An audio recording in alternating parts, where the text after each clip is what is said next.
Hello and welcome to 8. My name is Sanjay Chakrabarti. Today in the 8 series we are introducing a new segment called Guru Gyan. In this segment we'll essentially get our guest who has been there, done that, and we'll try to learn from their experiences. To start this series, I am absolutely delighted. I couldn't have found a better guest than my personal guru, my role model, my inspiration, my hero, my dad. Dad, welcome to 8. Thank you for being here. It's my pleasure, son, that my guru has been my dad as well, incidentally. And you know, he is the one who's given me, I believe, some of my looks as well. And more than that, one thing that's gone through the family is the right hand parting, which is something that I've seen go right through. And yes, he's been an advocate by profession, MA Economics, MA English, LLB, Dhaka University. So, and he was 45 years elder to me. So you can imagine, he's really nurtured the good things in me for all external purposes. In terms of your schooling, what are your memories from St. James High School? The best part was, it was mandatory to study, but you had to be in every game that was going on. You could be good, you could be best, you could be not so good. But that, I think, was very important. While I possibly by attraction or whatever was more studious than most others, but I think what's important is I still did, you may be surprised to know, boxing and cricket, not so much, but hockey. What's most important was I started yoga fairly early in life, and I think that helped me in school as well, because gymnastics I was quite at the top. So let me tell you my memory of St. James School, when the one time that I went there and we were allowed to go in and taking your name, was to see your name there in as a first boy for that year. And if I remember right, it was 1959, right? 59, that's when you got off school. So to me that was a big pride. And ISI, Indian Statistical Institute, 1961 to 66, and that's the name I kept hearing from you in terms of instances. I know that you guys are still very clued on, and you have your groups, you'll still meet up, and that's like almost 50 years now, and which is really outstanding. Tell us something about Indian Statistical Institute, and at that point of time, how many people really got in to that batch? Well, this was one of the most comprehensive psychometric tests that got us into ISI, and coincidentally there were 4 others, or rather 3 others, 4 of us were younger than the entry age of 19, and yet when you compete, you're allowed to compete because it's an open exam, all India. The fact was that 24 were selected. This is Pan-India. Pan-India, 24 were selected. And ISI was like a mini India.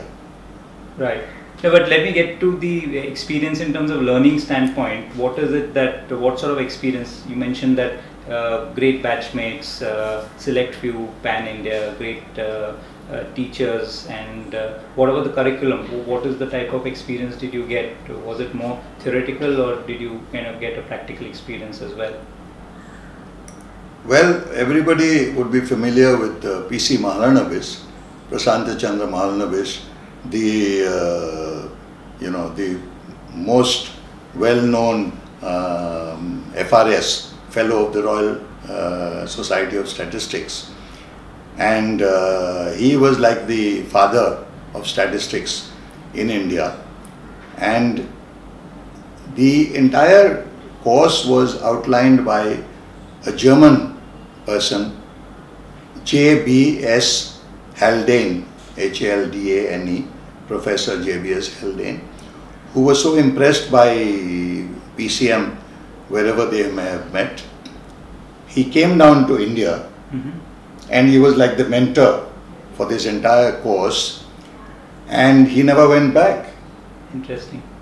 So they were actually teaching you PCM and yes, they were very much not just teaching, they were involved in the way we lived, in the way we did everything.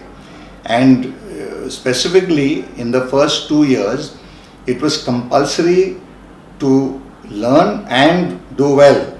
So it's not just passing is good enough, you have to do well, because these are all grades, there is no mark type of system. Right. You have grades, and all the physical sciences, all the geological sciences, all the social sciences, botany, zoology, anthropology, right, you name it. You had to do all of that. And above all, I say above all because this is not something we had wanted or rather expected, not, I wouldn't say wanted. English literature, poetry. So part of the curriculum. Outstanding. Part of the curriculum. And J.B.S. Haldane himself was a scientist and also a writer, poet, author. And so that was what I think made sure we had ladies as well. There was absolutely no holds barred, open selection. So boys, girls, there was no quota. Right. No quota from Bengal, right, vis-a-vis somewhere else. So I think that is a big learning experience which must have taken me through till date. Right. So that, let's get to your work life. And incidentally, I again realized looking at some of the digging that I have done on your life, that we both started work actually at the same age of 21, and that's where IBM happened to you. Tell us how did IBM happen to you? You see, I had completed BStat degree and MStat in operations research, and the good thing is that as part of the BStat degree itself, I learnt IBM programming, IBM 1401. The first in the country was in ISI.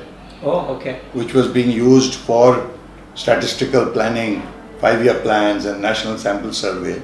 Sure. So automatically I had that advantage, but IBM was again a straight merit-based selection, pan-India. Right. And no first come, first serve. You had to do everything to get you there, including formal interviews, multiple interviews, etc., etc. And I happened to be one of the non-engineers. Mind you, everybody was fresh out of the university. So they didn't have any concept of lateral hiring. You had to kind of go through the grind to be in IBM. Absolutely. And in IBM, every meet, every visit to the office or anywhere else, you're on business. Because it was quite clear that business doesn't get executed or concluded only inside an office. So even if you are seen leaving your home, dressed the way you are, it spreads the culture that this is IBM. You know, you've got to be seen to believe. In those days particularly, one would say, okay, this guy is either a banker, Citibank, Amex, etc., or an IBM guy. Right. And that to me was a very significant, what should I say? It gave us pride. Right. That you are holding a symbol without showing it. Right. IBM taught us all the basics, ethics, everything is above board, formal, there are no assumptions, be very clear, never try convincing somebody out of turn. We like this very much, that try and find one person who is at a certain level and improve on his or her skills. Nice. While you are at it. And several people from receptionists became machine operators, and that sort of thing. I finished my IBM journey. I had the last few years in Bombay, where I was heading the largest systems and software division in IBM. Right. And in those days, IBM itself, even in India, was a pretty large revenue and people organization. Right. Vis-a-vis a lot of other countries. Right.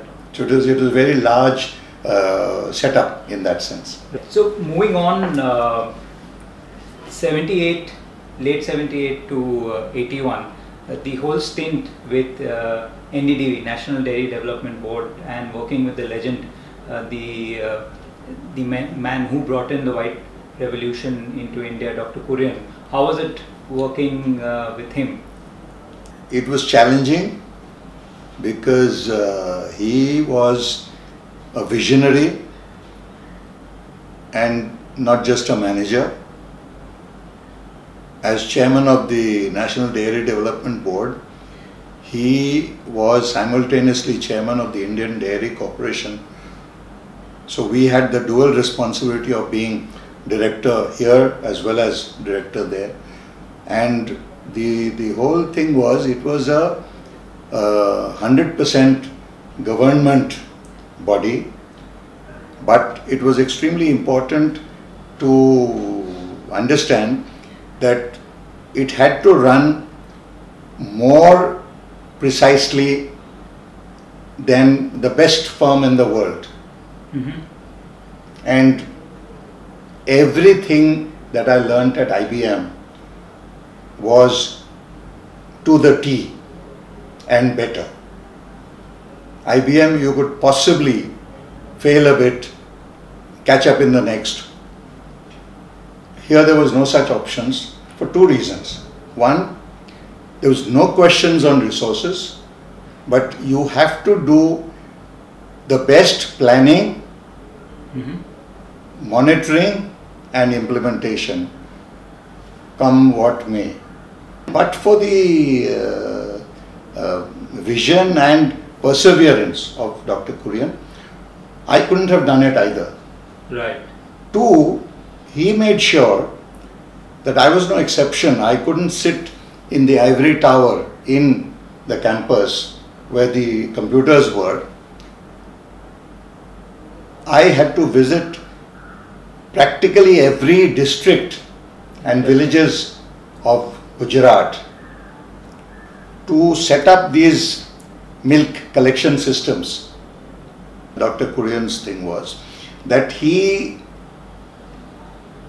used his ability to judge that I could go across the world to all the milk marketing boards, whether Singapore, whether Europe, whether UK, US, Canada, and learn from them what they were already doing in agriculture, research, veterinary research, animal husbandry, and data of animals.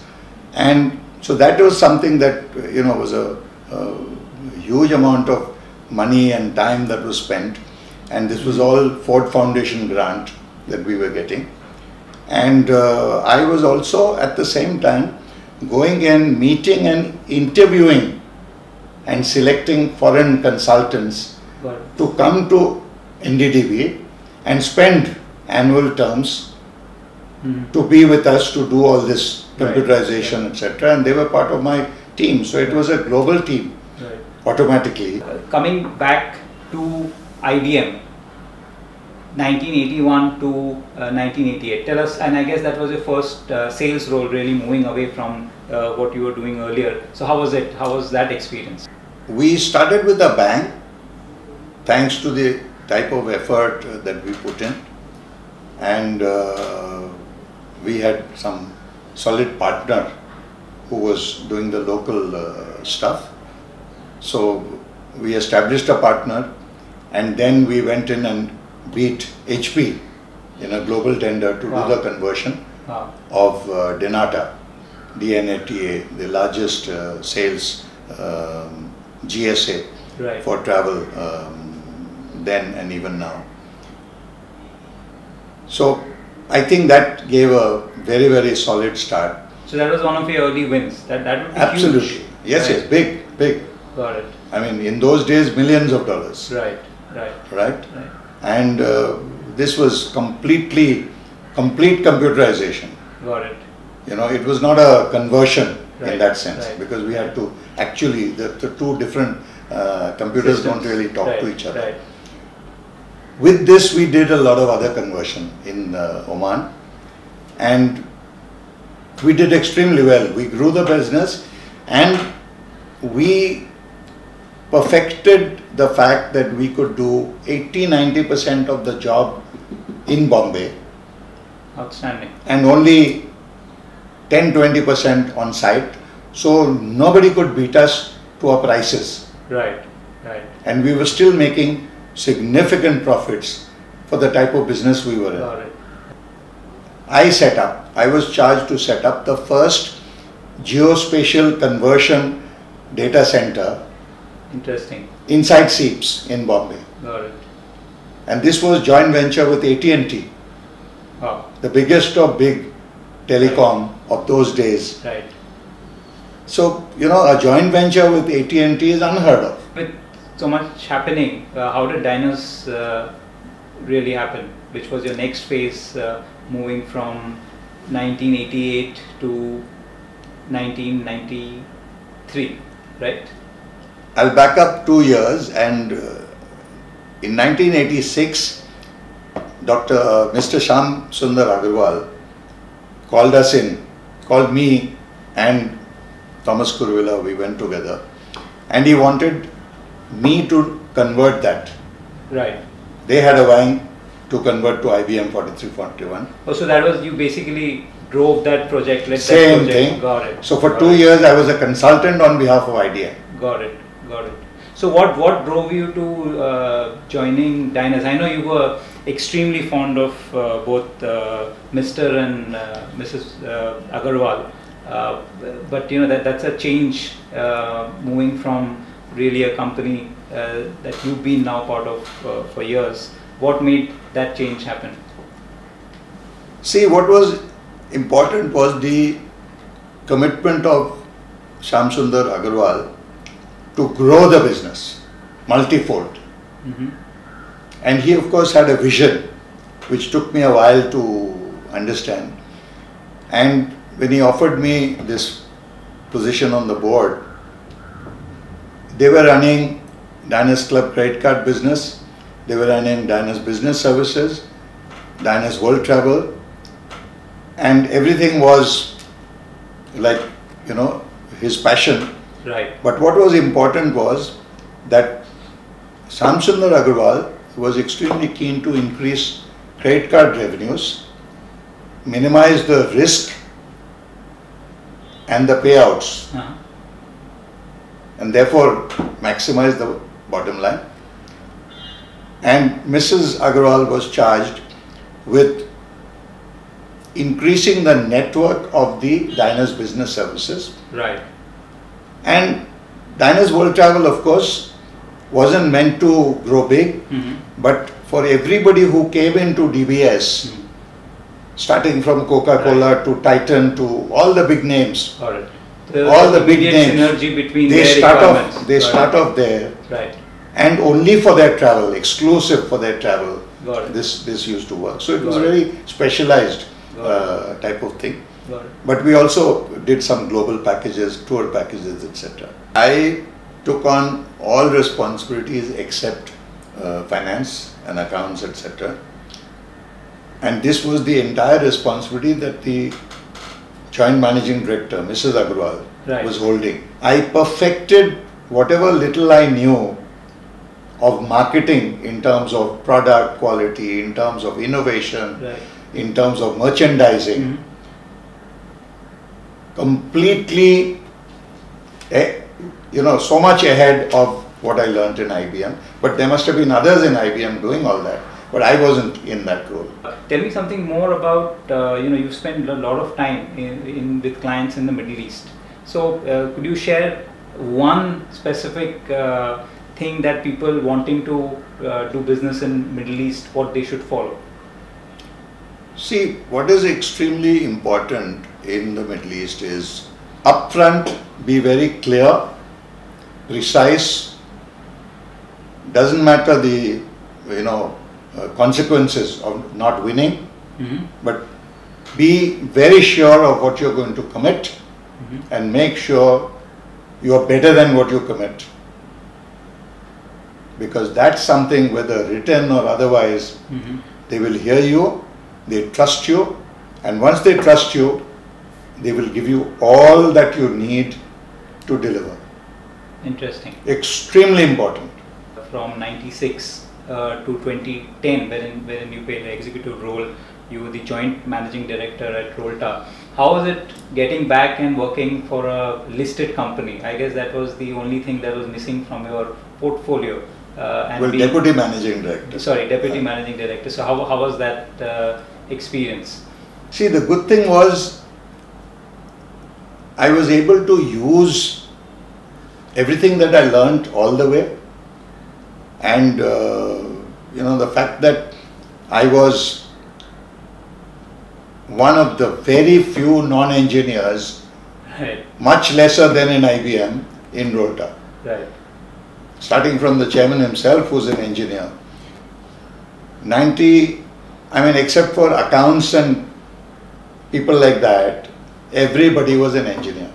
Right. And I went in there to sort of at the top of the spectrum. So to that extent, it was a challenging role. It was important that I was selling engineering and geospatial and IT. Right. And I had some specialization in IT. Right. The geospatial, luckily, I got from Gulf Computers, but plant design, engineering, etc. was completely fresh. Got it. And this business we grew multifold. Right. This right. was exclusive distribution business of Intergraph Corporation, Yes. one of the largest in those days. This was very, very challenging, and I think we had an extremely competent board of directors, all professionals, and a young man, younger than me, would lead from the front. Right. So that was extremely encouraging. That's Mr. K.K. Singh. Mr. K. Right. So in 2010, you moved out of executive role and took on something that you were really passionate about, which is Rolta Foundation, which really is into education, health. Tell us something about Rolta Foundation. Rolta Foundation was so close to the heart of Mr. K.K. Singh. This was something that was set up and with the intention of gifting back to society. Right. And in those days, there was no act, there was no, it was much before all that. All this became mandatory. Right? Right. But because he was already in that process, obviously he, and therefore I got introduced to these large environments for CSR, and I've been representing Rolta on the board of Indian Institute of Information Technology, IIITs as they are called, for Pune, for Maharashtra, Kottayam for Kerala, Kalyani for West Bengal, and was very close to this whole process of setting up these institutes right from scratch. Sure. So I know that's something, education has always been extremely close to your heart. And then, obviously in 2015 you started mentoring Alok and me into Tagit. You're working with other startups and you continue to do so, which we are really grateful. Before we get in there, before we kind of end the segment, very keen to know throughout it's a outstanding 50-year plus career graph that you've had. What are the 3 things that you would like to share with entrepreneurs? You're working in an entrepreneurial environment. What are the 3 things that you've learned and given the change of time and everything around it? What are the 3 things that you would like to share with entrepreneurs? I think the rule for success is the same. Whether you play with your own money or you play with somebody else's money. Interesting. There is no magic for success. And if there is magic, it is in the way you present yourself, in the way you innovate, in the way you grow a team, take them along, and remember, every stakeholder is important. Got you. Whether vendor, whether customer only is not good enough, but customer focus has to be the center. Right. But being customer centric, there is generally never a no for an answer. You have to try and figure out, because that is how you innovate, that is how you expand your offerings. Right.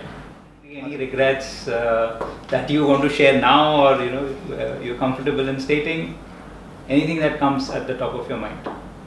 Well, one, if at all, is I wish I could have continued in NDDB for a little longer, but the option was to be away from the family, because there was no way I would sacrifice their growth, your growth. Right. But otherwise, I think I have no regrets in life at all, which is why I'm happy. I've always been happy. Right. If I lose some, there is certainly something else that is possibly better. Right. And this has happened throughout life, socially, technically, and even in terms of money. I haven't made billions, but I have made millions Indian rupees. But yeah. What's important is throughout the 12 years of IBM, throughout the next few years, Diners Club, when I look at people, there are a lot of people who left and took on responsibilities primarily because it was much better money. Right. And I, for one, good or bad, never looked at money, which is where I think the directions of my guru, my dad, was extremely important. What you do in life is most important. Right. You have to be satisfied. Absolutely. Your family has to be satisfied. Now, I can tell you that I'm glad you have that regret that you didn't continue further in NDD, because that I think has given us a solid platform to grow. Talking about happiness, and this is my last question, what is the